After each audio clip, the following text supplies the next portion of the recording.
We don't expect to find ourselves facing an emergency, but when something terrible occurs, it's too late to learn the skills that might make a difference. We begin in the Cascade Mountains in Washington on February 23rd, 1994, the day after a large storm swept through the area.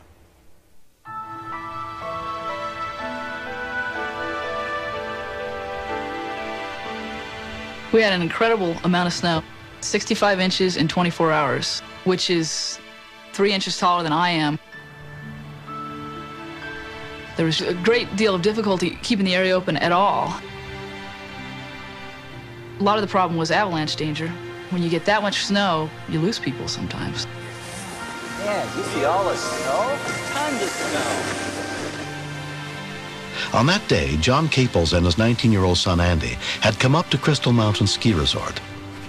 Andy had Friday off from classes, and he was just determined to come up and go snowboarding. Better than studying, that's for sure. Even though they only open up the areas that are safe, I really didn't want him up alone. Okay, let's go. So I took the day off from work, and we headed up to the slopes.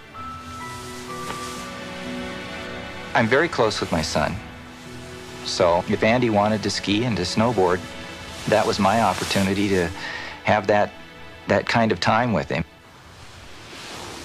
So, you ready to take it down to lunch? Yeah, I'm hungry. Okay, let's go. I'll follow you.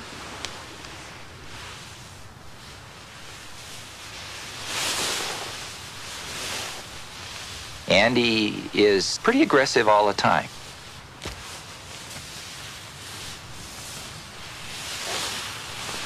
He was on the edge of the run. As we were heading down, we were no more than 40, 50 yards apart.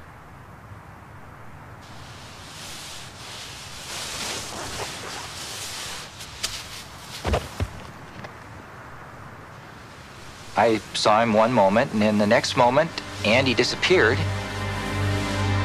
When we continue, I didn't have much hope left. The feeling is, how am I going to go on with my life? This is my son and my best friend. You see anything? No!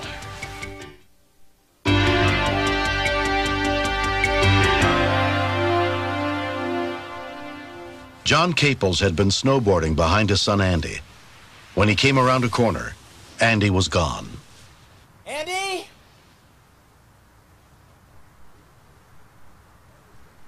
I saw some trees moving, and the snow was still falling off of them.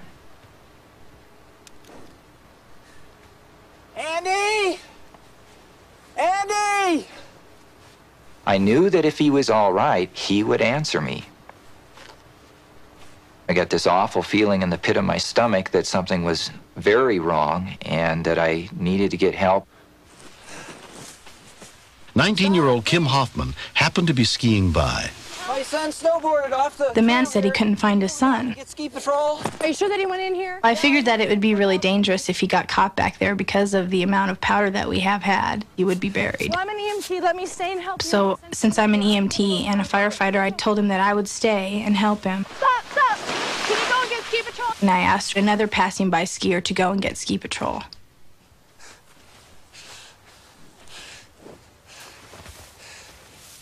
Maybe down there where the snow is disturbed a little bit. I was getting more and more afraid for Andy, and all I could think of was, we've got to find him soon. Andy! We were up in at least chest-deep snow, Andy! trying to find a leg or an arm. You see anything? No! It was really nerve-wracking. I remember thinking I didn't want to find someone dead that day. Andy! Come on, hold on. Andy! Andy! I'm gonna go up a little higher. It seemed like we were getting nowhere fast. We were digging and digging and not finding anything, so I decided that we should go up and work our way down.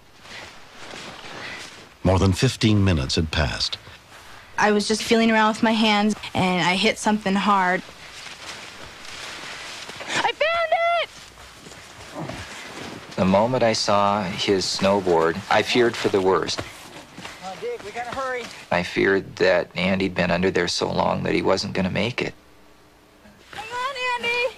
I'm gonna get you. We were more panicked now that we actually had found him and knew that he was in there. How can he be alive after all this time? It was like digging out a fossil because we didn't know which direction he was facing. We just kind of had to follow his legs and his body to find his head. The snow was very, very hard to dig. I could only pull handfuls out when I needed to be pulling out shovelfuls. Follow his legs. Hold on, Follow his Andy. legs. It was so frustrating. I see an arm. Keep following it. I was extremely tired. So much time had passed, and at that point, I didn't have much hope left. Just keep digging, I'll get his board off. Okay. The feeling is, how am I going to go on with my life? This is my son and my best friend.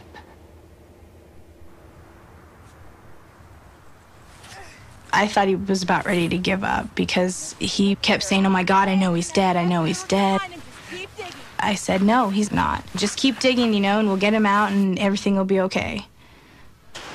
Careful around his face. But I figured he had been buried probably about 25 to 30 minutes by the time we got to him. With lack of oxygen. After 4 minutes, the brain starts to shut down. Come on, Andy. Deep in my heart, I honestly thought he was dead. I really did. I love you, Andy. Hang in there. All of a sudden, I heard a noise. My heart started to leap, thinking, maybe he's okay, maybe he's still alive, and I dug even faster. Come on, Andy. He's still breathing. I could see that he was still just barely clinging to life, and I started talking to him. I said, I'm here, Andy. You're gonna be okay. Just hang in there a little bit longer. Bill Ripplinger was the first member of the volunteer ski patrol to arrive. He was as gray as you can imagine, but he was still breathing. Ski Patrol, this is a Code 1 situation. So I immediately called in with a Code 1 on the radio. Ski patrol paramedic Dick Tallman and EMT Emily Johnston got to the scene a few minutes later. It is always kind of a shock because you hope to look down and see someone who's pink and moving, and he was none of the above. Emily, you're gonna need some oxygen. We need to get a heads up for the helicopter, all right? We were concerned that when he was upside down in the snow, he had vomited into his lungs. That stomach contents, if aspirated into the lungs, will eat away at the lungs and ultimately will lead to death. Okay, growth edge. Okay, that's feet. We just had to get him out where we could resuscitate him if he needed it. Axis now, all right? All right, all right. You're concerned about spinal injury, head injury, but none of that really matters if he's not breathing. Get ready to pull on 3. I got his head. 1, 2, 3. Okay, watch the O2. Nice and easy, nice and easy.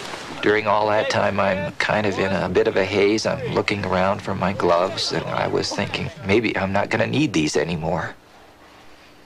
Let's go again. Okay, nice and easy. As soon as we moved him onto the run, to our disbelief, he actually started talking to us. Bring the toboggan down to here.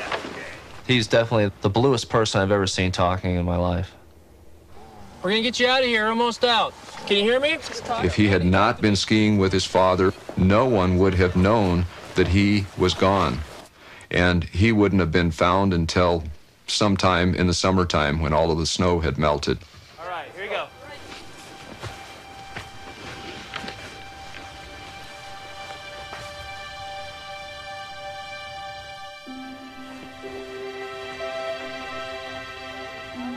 Andy was hospitalized for hypothermia and pneumonia, but has completely recovered from the incident. I was really amazed by the battle that my dad waged to find me and dig me out. And it's a great deal. I felt a lot of love between us. And I was extremely happy that we were seeing each other again. You often climb up the hill every time you wanted to get down. 19 years ago, I gave birth to Andrew, and his dad was an important part of that delivery. I kind of feel John gave Andrew a second birthing on the mountain that day. So Andy has 2 birth mothers, me and his dad. Hi, Kim. Hi. Welcome. I feel extremely grateful for an angel that appeared on the scene suddenly when I needed her. I think Kim is the real hero in this story. If I had gone in there on my own to try and find Andy, I would not have found him in time. I just was glad that It was really rewarding because that was the first life I saved. I was surprised to see how good he looked. He looked a lot better than the day that I saw him. My dad is one of those great fathers who never missed a t-ball game or a football game. I think that his actions should just prove to everybody else what an incredible person he is. Every moment I have with my son is bonus time. And I look at him and think, man, I'm glad you're here. I'm really glad you're here.